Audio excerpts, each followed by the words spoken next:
Atención habitantes de la Commonwealth, tengo buenas noticias para los fans de Saint Seiya, y es que salió un nuevo y último tráiler de Saint Seiya Knights of the Zodiac temporada 3, acompañado de su fecha de estreno que se las voy a estar compartiendo al final del video. Así que prepárense en que les voy a hacer una breve sinopsis de lo que vimos y después lo que puedo analizar en varias tomas. El tráiler comienza con Seiya tirado en el piso después de una terrible paliza que le dio Géminis, mientras recuerda que sus amigos dieron sus vidas para que él llegue hasta ahí, al mismo tiempo que este otro festeja porque Athena va a morir y él va a poder gobernar el mundo. Los caballeros de bronce que protegen a Saori alientan a Seiya para que éste se levante hasta que finalmente lo hace gracias al poder del cosmos y alcanza la estatua de Athena. Entonces comienza el Pegasus Fantasy con escenas del pasado y las batallas del santuario, mostrándonos a todos los dorados que faltaban ya en primer plano y lanzando sus ataques. Después vemos a Marin poniéndole la máscara a su hermano Seiya y salvándolo de una muerte segura, ya que confía plenamente en que ellos van a cambiar el mundo. Seguido del Fénix enfrentando al caballero de Géminis, diciéndole de que si quiere tomar su vida que lo haga, pero no la de Athena, aunque este se le burla diciéndole que es un fracasado que no va a poder detenerlo.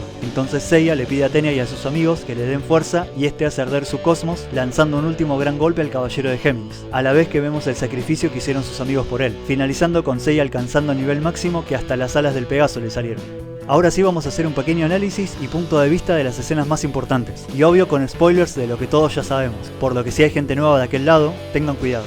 Ahora sí comienzo. En esta primera escena, si mal no recuerdo, creo que es la habitación del patriarca, seguido de esta otra escena de Seiya tirado en el piso mientras que Saga está por detrás. Está bueno que tenga medio rasgada la armadura, queda bien, pero creo que habría sido mejor que se rompan, ya que de esa forma podríamos ver la clase de amenaza a la que se enfrentan. Si no, es como que no importa si pelean con el villano más poderoso del mundo, las armaduras nunca se van a romper, y la idea es que se rompan como vimos en la serie.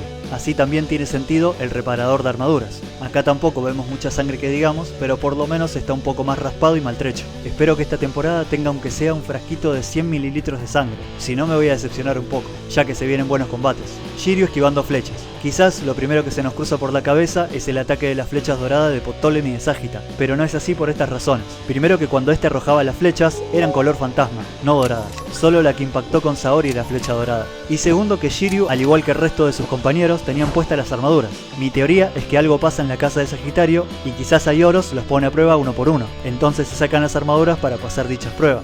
Acá vemos a Shaun estrellándose contra la pared, que seguramente sea a causa de la pelea con Afrodita, y a Yoga lo vemos flotando en el mar, que seguramente sea un recuerdo que tuvo mientras estaba congelado por Camus, y debe estar recordando a su madre en el fondo del océano.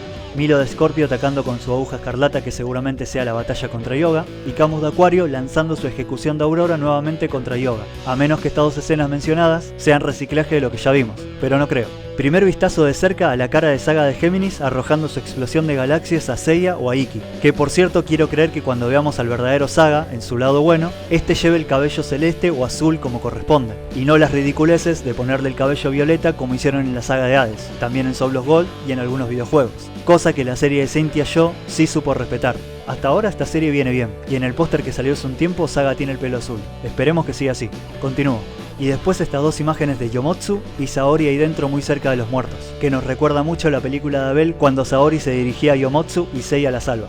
Esto sin duda es una de las mejores escenas del tráiler y más interesantes, porque no solo vemos a todos los que están con Saori alentando a Seiya como verdaderos amigos y caballeros, sino que estos tres que ven ahí son Asterión de perro de caza, Moses de ballena y Dante de Cerbero, el que te vuela el cerebro, de un cadenazo.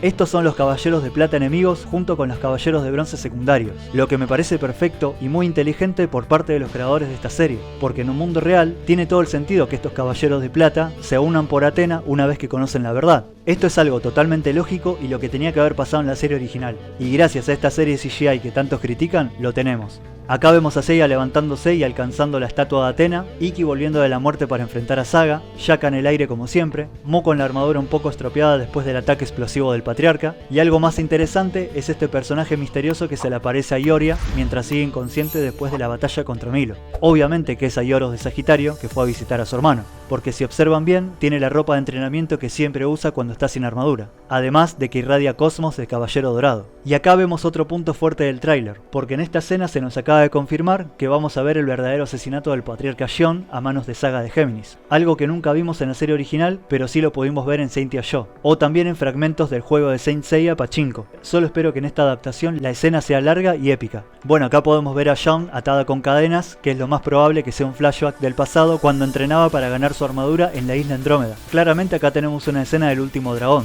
Quizás en esta primera escena no se nota mucho, pero en esta segunda podemos ver la silueta de los dos. Acá volvemos a ver esa escena que vimos al final del tráiler anterior, donde está Saori, Aldebarán y Seiya en Yomotsu. Quizás ella se encuentre ahí porque está al borde de la muerte, pero los otros dos no tengo idea qué están haciendo ahí. Por cierto, esta escena no tiene nada para analizar, pero está buena. Solo que es una lástima la colita de caballo chino que le pusieron a Shiryu. Le queda muy mal. Aunque ahora que lo pienso, en Estados Unidos le pusieron Long en vez de Shiryu. Así que viéndolo desde su punto de vista, quizás tiene algo de sentido. Pero igual, le queda mal.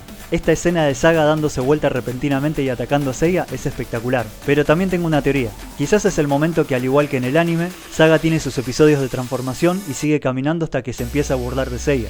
Este lo observa cómo le cambia el color del cabello y ahí viene esta escena cuando lo ataca por primera vez. Puede ser, ¿no? Primer vistazo oficial de Yura de Capricornio con su poder de Excalibur, solo que acá lo está utilizando con la mano izquierda, y no la derecha. Quizás se volvió a mano cambiada, como diría el bananero. Hay Oros de Sagitario haciendo un ataque algo fuera de lo común, pero que a la vez se ve muy copado. Me pregunto si será la batalla contra Saga y Yura, o quizás es un flashback del pasado en algún torneo. Digo por el lugar y las antorchas. Si lo miran bien parece más un torneo más que las montañas donde peleó con aquellos dos. Acá tenemos a Afrodita de Piscis tirando facha y pétalos de rosa, Saga y Yura persiguiendo a Ioros como venimos viendo desde el año 2018, escena que no sabemos más de memoria que la cara de nuestra propia madre, Seiya y Shaun observando a Afrodita de Piscis y una gran explosión que la verdad que no entiendo qué está pasando ahí, pero si alguno lo sabe lo puede comentar abajo. Nuevamente Afrodita de Piscis a punto de recibir el fuerte ataque de Shaun, Marin llevando a Seiya hacia la habitación del patriarca y sin la máscara porque se la puso su hermano para que no se muera con el veneno de las rosas. Y acá viene otro punto a favor de esta serie. Quizás muchos se preguntan por qué digo con seguridad de que es la hermana, y eso es porque esta serie nos cumplió el sueño de muchos fans de ver que Marin sea la hermana de Seiya, o sea, la verdadera Seika. Eso lo pudimos confirmar en el episodio 9 de la temporada 2, cuando ella junto a Mu y Aldebarán se enfrentan a su otro yo para autosuperarse. ¿Y quién creen que se le apareció Marin? Seika, por supuesto. Seika llorando de pequeña por Seiya y Marin caminando sobre ella superándola. Así que ahí lo tienen, esta serie hizo las cosas bien. Acá tenemos a Ikki de Fénix lanzando su poderoso ataque contra Saga, Athena una vez revivida gracias a Seiya, y esta es la chica misteriosa de la máscara que supuestamente es ella quien la fabrica. La verdad no recuerdo el nombre de ella en este momento, pero si lo saben, comenten en los comentarios. Lo interesante de esto es esa mariposa. Para los que no lo recuerden, la mariposa representaba a Ioros cuando se le aparecía y hablaba con Marin. ¿Será que Ioros de mariposa fue a decirle algo a esta chica sobre la identidad del patriarca? Supongo que ya nos enteraremos. Saga levantando el casco del patriarca una vez que lo asesinó y toma su lugar, y nuevamente él a punto de darle un poderoso ataque al Fénix que lo está dando todo por defender a Seiya.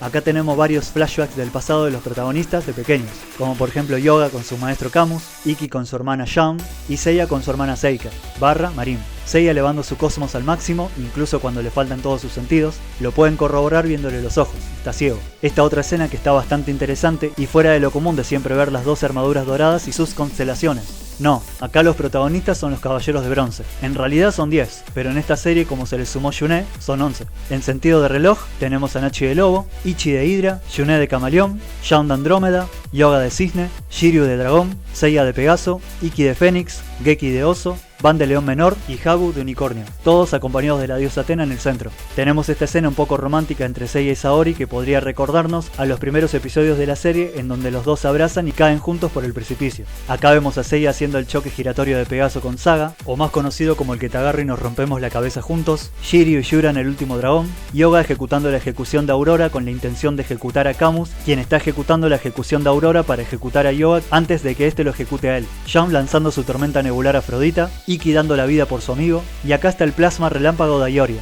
que la verdad se ve bastante azul y no tengo ni idea quién se lo está tirando. Seiya despidiéndose de Saori en Yomotsu para volver a la pelea, y ya cerca del final vemos a Seiya alcanzando el máximo nivel junto a las constelaciones de todos sus amigos y consiguiendo las famosas alas de Pegaso. Y en esta última escena para finalizar el tráiler, nos muestran a Seiya a punto de entrar a la habitación del patriarca, donde le espera uno de los combates más importantes de su vida. Y bueno, con eso finaliza este tráiler y análisis. Ahora la buena noticia es que se estrena en 15 días, el 1 de abril sale el primer episodio, así que estén atentos y no se lo pierdan. De todas formas, voy a estar haciendo los resúmenes como es costumbre en el canal, y quizás también haga algunos en vivos para hablar con ustedes sobre lo que vimos en cada episodio. ¿Qué onda? ¿Les copa lo de los en vivos? Déjenlo en los comentarios para ver qué tanto interés tienen. Y si les gustó el video, no se vayan sin darle like, suscribirse al canal activando la campanita, comentando abajo qué les pareció este análisis y compartiendo este video a algún fanático de Saint Seiya que conozcan. También pueden seguir las redes sociales del canal que ven en pantalla. Les mando un saludo a todos y nos estamos viendo la próxima. The Commonwealth corta la transmisión.